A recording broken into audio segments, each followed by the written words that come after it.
साल 1996 ब्राजील का एक छोटा सा शहर अटाला। ये जगह आम लोगों के लिए नहीं है। ये शहर ब्राजील के पश्चिमी अमेज़न में पेरू बॉर्डर के बिल्कुल पास बसा हुआ है। ये जंगल का वो हिस्सा है जहां सूरज की रोशनी भी जमीन तक मुश्किल से पहुंचती है, और इसी घने अंधेरे साए में रहती है दुनिया की सबसे खूंखार और खतरनाक आदिवासी जनजाति कोरुबो। ये वो लोग हैं जिनके लिए बाहरी दुनिया का कोई मतलब नहीं, और जो भी इनके इलाके में गया वो कभी वापस लौटकर अपनी कहानी नहीं सुना पाया।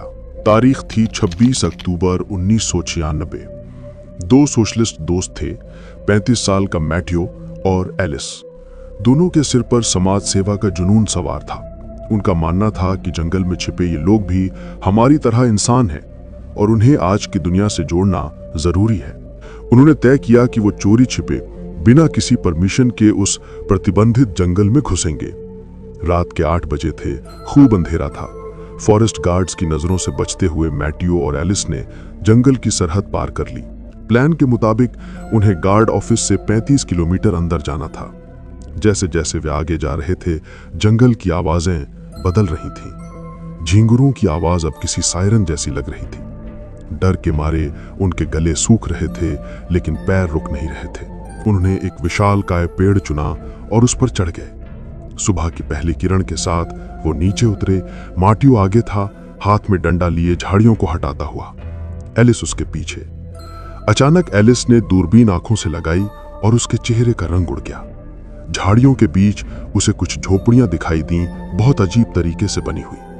वो समझ गए कि वे कोरुबो आदिवासियों के इलाके के बिल्कुल मुहाने पर खड़े हैं। उनका प्लान था कि वहीं छिपकर रात होने का इंतजार करेंगे और दूरबीन से उन आदिवासियों की हर हरकत पर नजर रखेंगे।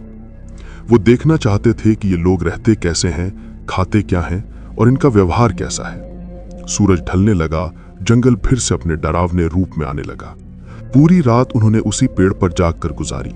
सुबह होते ही जब सूरज की रोशनी फैली, माटियो ने एक फैसला किया जो उसकी जिंदगी बदलने वाला था। वो अकेला नीचे उतरा। हाथ में एक किताब थी जिसमें बाहरी दुनिया की तस्वीरें थीं, और दूसरे हाथ में दोस्ती के तौर पर देने के लिए थोड़ा खाना। वो धीरे धीरे, बहुत संभल कर आदिवासियों की बस्ती की तरफ बढ़ने लगा। उसकी सांसें अटकी हुई थीं। तभी अचानक एक आदिवासी की नजर माटियो पर पड़ी। उसने एक अजीब सी आवाज निकाली और देखते ही देखते वहां कई आदिवासी जमा हो गए। उनके हाथ में तीर कमान और बड़े बड़े डंडे थे। वो माटियो को ऐसे घूर रहे थे जैसे कोई शिकार सामने आ गया हो। एलिस ऊपर से दूरबीन लगाकर सब देख रही थी। तभी एक आदिवासी महिला, शायद कबीले में ऊंचा दर्जा रखने वाली, माटियो के पास आई और गुस्से में चिल्लाने लगी। माटियो उनकी भाषा नहीं समझ पाया। उसने किताब निकाली और तस्वीरें दिखाने की कोशिश की कि वो दुश्मन नहीं है, लेकिन उस महिला ने किताब को हाथ मारकर गिरा दिया और माटियो को जोर से धक्का दिया। वो जमीन पर गिर पड़ा।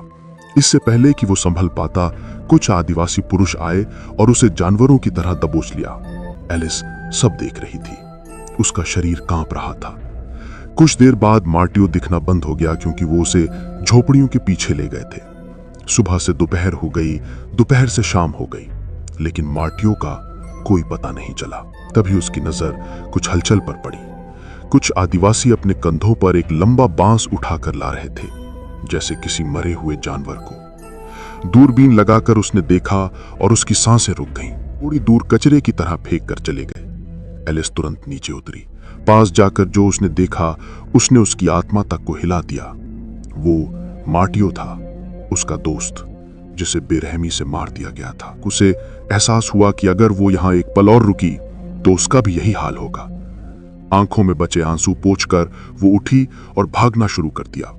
रात का अंधेरा फिर छा गया। जंगल और भी डरावना लगने लगा। आखिरकार उसका शरीर जवाब दे गया।